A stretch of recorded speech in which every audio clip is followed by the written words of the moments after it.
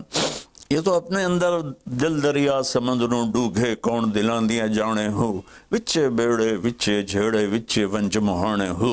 میری قوم جھوٹ چھوڑ دے، میری قوم بددیانتی چھوڑ دے، میری قوم بے حیائی چھوڑ دے۔ وعفت فی تہمت، آخری بات میرے نبی نے کہا، اور رزق حلال کھاؤ، رزق حلال کھاؤ، رزق حلال جو صبح سے شام تک، من امسا کالن بعمل یدہ امسا مغفور لہ، جو صبح سے شام تک رزق حلال میں تھک جاتا ہے، اس دن کے سارے گناہ معاف ہو جاتے۔ تو میں وزیر اعظم صاحب سے اپیل کروں گا کہ پوری قوم سے جیسے ڈونیشن مانگا ہے، ایسی پوری قوم سے چلے۔ میں آپ کی طرف سے اپیل کرتا ہوں کہ کل یا آج رات رمضان کی آئے گی، ساری قوم 2 نفل پڑھے اپنے اپنے گھروں میں، اور ایک تسبیح لا الہ الا انت سبحانک انی کنت من الظالمین، جس کو یاد ہے پڑھ لے، جس کو نہیں یاد ہو استغفر اللہ کی ایک تسبیح پڑھ لے، اور پھر سب اللہ کے سامنے ہاتھ جوڑ کے معافی مانگ۔ اور اللہ تعالیٰ کہتا ہے ما من یوم الا والبحر یستاذن فی ان یغرق ابن آدم، روزانہ، یہ مسند احمد کی روایت، روزانہ سمندر کہتا ہے یا اللہ اجازت دے میں چڑھ جاؤں اور ان کو بہا دوں۔ والارض تستاذن فی ان تبتلعہ، زمین کہتی ہے اللہ مجھے اجازت دے میں ان بے حیاؤں کو نگل جاؤں، ان جھوٹوں کو، ان بدماشوں کو، اس مافیا کو میں نگل جاؤں۔ تو والملائکۃ تستاذن فی ان تعجلہ وتہلکہ، فرشتے اللہ سے کہتے ہیں یا اللہ تو ہمیں اجازت دے ہم ان کا صفایا کریں۔ میرا اللہ کہتا ہے دعو عبدی فانا اعلم بعبدی منکم، جاؤ جاؤ اپنا کام کرو، یہ میرا بندہ ہے اور میں جانوں میرا بندہ جانے۔ ان کان عبدکم فشانکم بہی، تمہارا بندہ ہے تو مار دو، ان کان عبدی فمنی ولی منی ولی عبد، اگر میرا ہے تو میں انتظار کروں گا، میں انتظار کروں گا۔ پچھلی قوموں میں ایک طوائف نے کتے کو پانی پلایا تو اللہ نے اس کی بخشش کر دی، معاف، ہم تو مائل بکرم ہیں، کوئی سائل ہی نہیں، کوئی مانگنے والا تو ہو۔ ان 4 چیزوں نے ہماری ہر چیز بکھیر دی، توڑ دی۔ کسی بھی قوم کے لیے جھوٹ، بددیانتی، بے حیائی اور رزق حرام، یہ ان کو تباہ و برباد کر دیتا ہے۔ اور کوئی قوم سچائی، دیانتداری، پاک دامنی اور رزق حلال پر ہوگی تو اللہ کا سایہ ان پر چھا جائے گا، اور دنیا کی کوئی طاقت ان کی طرف آنکھ اٹھا کر نہیں دیکھ سکتی۔ ہم تو اجڑے چمن کے مالی ہیں، عمران خان کو اجڑا چمن ملا ہے، کہاں تک آباد کر سکے گا، اللہ اس کی مدد کرے۔ چمن کے تخت پر جس دم شہ گل کا تجمل تھا، ہزاروں بلبلیں تھی باغ میں، ایک شور تھا غل تھا، کھلی جب آنکھ نرگس سی، نہ تھا جز خار کچھ باقی، بتاتا باغ مارو رو، یہاں غنچہ یہاں گل تھا، یہاں غنچہ یہاں گل تھا۔ ابھی عمران صاحب نے یرموک کی اور قادسیہ کی بات کی، کتنے تھے؟ 30,000 تھے خالد ابن ولید کے کمانڈ میں، اور سامنے باہان جو تھا وہ 3 لاکھ کا لشکر لے کر آیا ہوا تھا، اور قادسیہ کے میدان میں بھی 30,000 صحابہ تھے، اور ادھر سے جو رستم تھا وہ 3 لاکھ کا لشکر لے کر آیا ہوا تھا، ان کے ساتھ اللہ تھا۔ ہم اللہ کو ساتھ لیں، سارے اسباب اختیار کریں۔ مالداروں سے کہتا ہوں، میں نے اپنا کلپ الگ ریکارڈ کرایا کہ اس سال ساری زکوٰۃ ان غریبوں میں تقسیم کریں۔ آپ تک تو ہر آدمی نہیں پہنچ سکے گا، اپنے اپنے علاقے میں جو مالدار لوگ ہیں وہ اپنی زکوٰۃ غریبوں میں ان میں تقسیم کریں، ان کے گھر جا کر دیں۔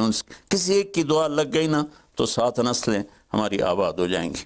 تو بس میں معافی چاہتا ہوں، آپ نے مجھے کافی دیر بٹھایا تو میں نے بھی تھوڑا سا آپ کا ٹائم لے لیا، تو آپ درود شریف پڑھیں اور ہم اللہ کی بارگاہ میں دعا کرتے ہیں۔